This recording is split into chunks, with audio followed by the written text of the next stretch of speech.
Radhe Radhe friends, कैसे हैं आप सब। मेरे लड्डू गोपाल चैनल में आप सबका स्वागत है फ्रेंड्स। जन्माष्टमी की हार्दिक शुभकामनाएं फ्रेंड्स आप सबको। आज मैं आप सबके साथ शेयर करूंगी जन्माष्टमी के दिन लड्डू गोपाल जी की मंगला आरती कब और कैसे करेंगे, भोग कैसे लगाएंगे। तो सबसे पहले ये जान लीजिए कि मंगला आरती जो है ना कब किया जाता है। तो देखिए, मंगला आरती जो है ना सुबह में 3 से 4 के बीच में मंगला आरती की जाती है। और उस टाइम जो है ना 3 से 4 के बीच में जो है ना आप उठकर सबसे पहले स्नान वगैरह आप कर लीजिएगा और स्वच्छ वस्त्र पहनकर उसके बाद जो है ना फिर लड्डू गोपाल जी को जगाना है। लड्डू गोपाल जी को आप घंटी बजाते हुए जगाइएगा। लड्डू गोपाल जी को घंटी बजाते हुए जगाइएगा। सबसे पहले चरण छू कर प्रणाम कर लीजिएगा। उसके बाद लड्डू गोपाल जी को पगड़ी पहना दीजिएगा।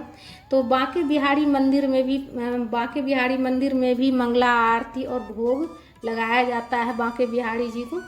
तो 3 से 4 के बीच में आपको लड्डू गोपाल जी को जगाना है। इसी बीच में सुब्रह्म मुहूर्त में लड्डू गोपाल जी को जगाया जाता है।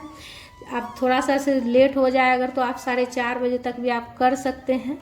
उसके बाद सबसे पहले लड्डू गोपाल जी को तिलक कर लीजिएगा। पीला वाला चंदन से पुष्प अर्पित कर लीजिएगा। लड्डू गोपाल जी को स्नान नहीं कराना है।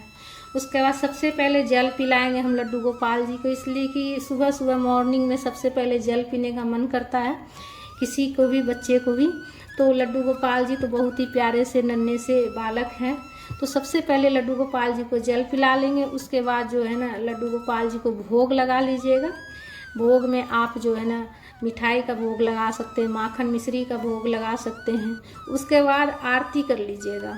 तो आपको स्नान करना है पर लड्डू गोपाल जी को स्नान नहीं कराना है। बिना स्नान कराए हुए ही उनको भोग लगाना है और आरती करना है। मंगला आरती में लड्डू गोपाल जी को स्नान नहीं कराया जाता है। सुबह में जगाते के साथ उनकी पूजा की जाती है, उनकी आरती की जाती है, भोग लगाया जाता है फ्रेंड्स। उसके बाद लास्ट में भोग लगाने के बाद आरती कर लीजिएगा। लड्डू गोपाल जी की आरती गाते हुए आरती कर लीजिएगा फ्रेंड्स। आरती करने के बाद सीधे हाथ में जल लेकर आचमनी कर लीजिएगा। आचमनी करने के बाद ही जो है ना मंगला आरती की पूजा संपन्न होता है फ्रेंड्स। आचमनी जरूर कर लीजिएगा। तो इस तरह से मंगला आरती आप लड्डू गोपाल जी की जन्माष्टमी के दिन जो है ना सुबह में आप कर सकते हैं। तो जन्माष्टमी इस बार 26 को भी है, 27 को भी है बहुत से जगह में।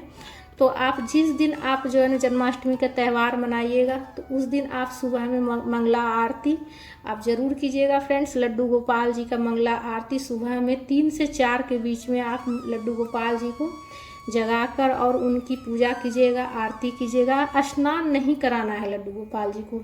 आप स्नान वगैरह करके उसके बाद लड्डू गोपाल जी को जगाइएगा। और जो भोग लगाइएगा लड्डू गोपाल जी को उसमें तुलसी पत्ता ज़रूर दे दीजिएगा फ्रेंड्स।